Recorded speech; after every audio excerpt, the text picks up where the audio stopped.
రంగారెడ్డి జిల్లా కందుకూరు రాజ్లూరు గేటు సమీపంలో కల్వకుర్తి ఆర్టీసీ బస్సుపై కొంతమంది దుండగులు అనుమానుషంగా బస్సు అద్దాలు పగలగొట్టి ప్రయాణికులపై దాడి చేయడం జరిగింది. ఈ సంఘటనపై పోలీసు అధికారులు వెంటనే చర్యలు తీసుకోవాలని కోరడం జరిగింది. 100 మందికి పైగా ముస్లిం వర్గానికి చెందిన యువకులు కత్తులు తల్వార్లతో రోడ్డుపై నానా హంగామా సృష్టించి బస్సుపై దాడి చేయడం జరిగింది. దాంతో కొంతమంది ప్రయాణికులకు గాయాలు అయ్యాయి. ఈ సంఘటన చూసిన బస్సులోని ప్రయాణికులు భయభ్రాంతులకు గురై ఏమి చేయాలో తోచక అలాగే కూర్చొని పోయారు. ఈ తగాదమంతా బస్సులో ప్రయాణికుడు సెల్ ఫోన్ లో వీడియోలు తీసి సోషల్ మీడియాలో పెట్టడంతో ఈ విషయం వెలుగులోకి వచ్చింది.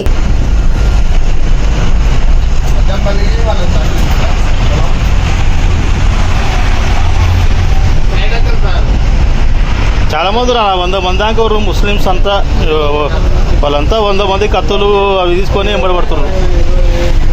పబ్లిక్ ఏమంటే పబ్లిక్ మీద కూడా దాడి చేస్తారు వాళ్ళు.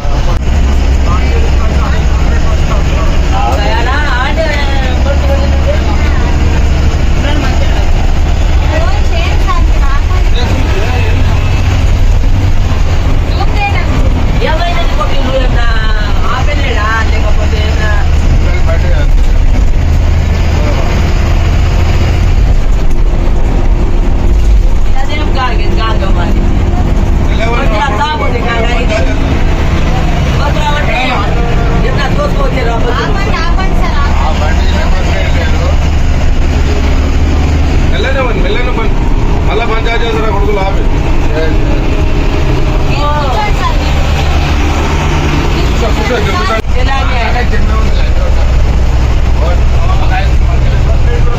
మెల్ల మెల్ల పోదు మెల్లనా